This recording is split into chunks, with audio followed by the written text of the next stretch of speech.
Nay, mayong aga. Ano ngalan ta lang, Nay? Ha? Ngalan mo? Ang ngalan ko, Mrs. Sinaida Pilas-Pilas Martinez. May utod ako nga pari sa Manati. Pila na Oo. yung edad? Ang edad ko, 77.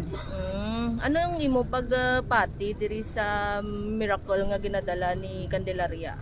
Ang Nuestra Señora de Candelaria, kung nagkarosaryo, gid ako kada gabi. Tapos nagapangamuyo, gid ako nga siyam ko nga kabataan, natagan si mga iyo nga lawas sa ilat, tagsakad na trabuan. Hay may nagasakay, may nagamaestra, may ganar sa duty sa ospital. Bulig lang sang amon man nga mga utod ko nga pari na si Father Franklin Pilas-Pilas.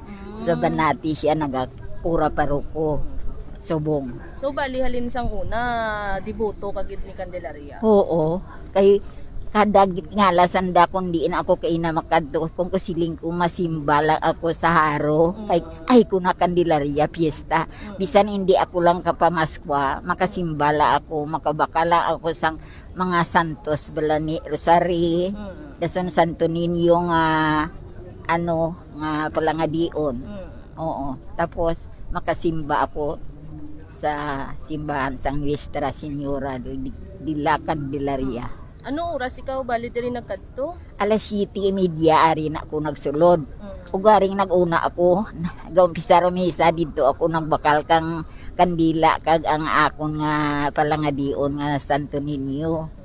Oo. So way ka nabudlayan sa traffic kag sa paginutok sang taho abi? Ay, doon nagsiling gani ako kay na nga daw maligwa, subong na lang nagdamo.